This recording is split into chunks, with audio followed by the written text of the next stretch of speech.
What's going on, heroes? And in today's video we're going to be looking at how I do video game live streaming on my mobile phone. Let's get it. So the first thing we're going to be doing is we're going to be going to our Play Store, and then when we get to our Play Store we're going to go search for Prism Live Studio.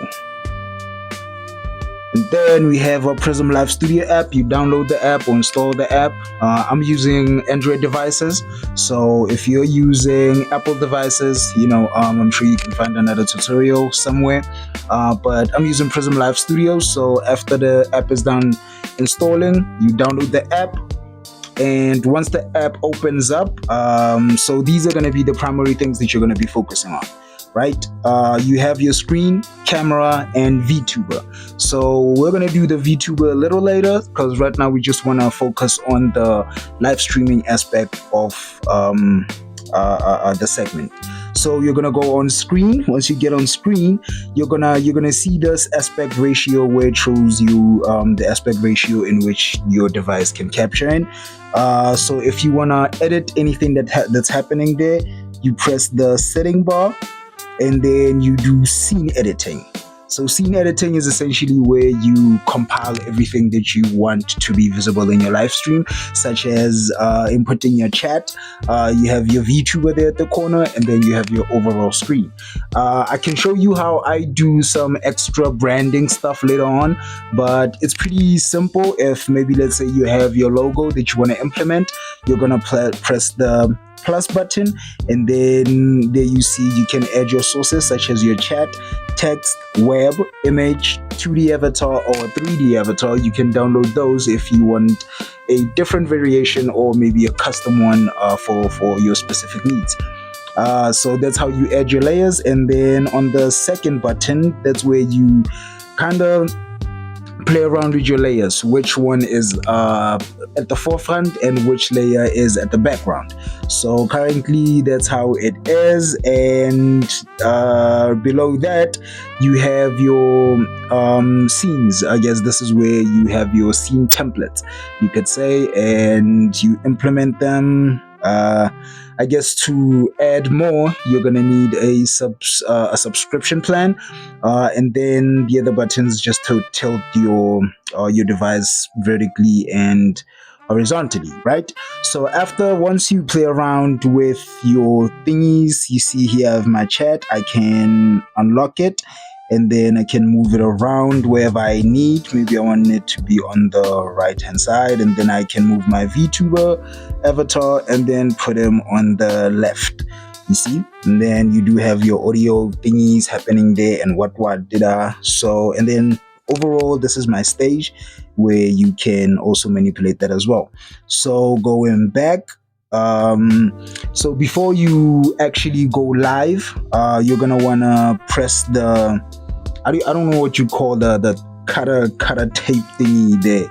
You press the thing, and then it's gonna show you this pop-up where basically when you press the button here, you can edit the name of your live stream, the title and descriptions. You can also schedule it as well, while also putting it on private or setting the privacy setting, whether it's public, unlisted, or private.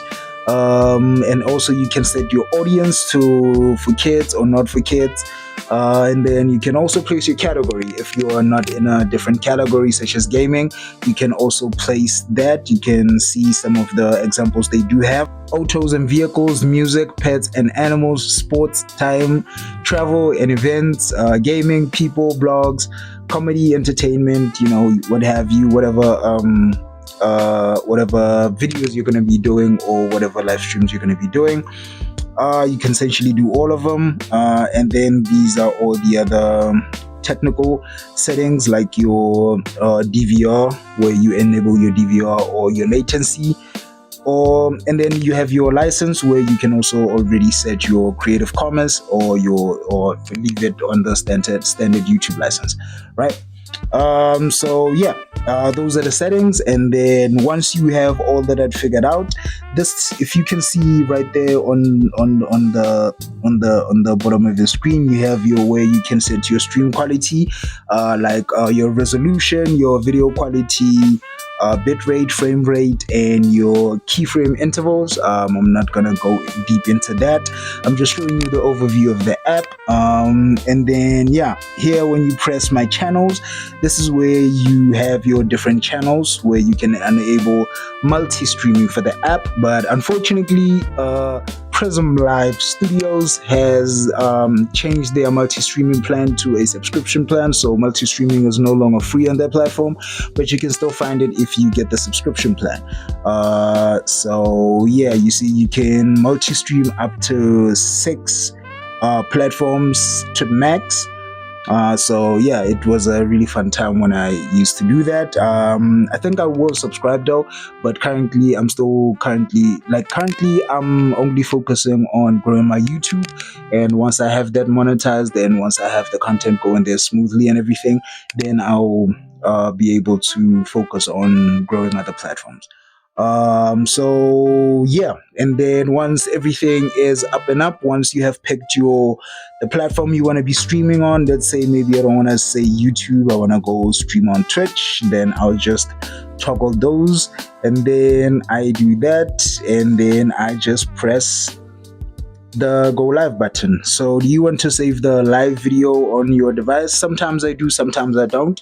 If I do want to repurpose my live streamed footage, then I do save it, but sometimes it's just a bit of a hassle because I do other offline or off-stream videos as well, so it's kind of it depends on the mood really.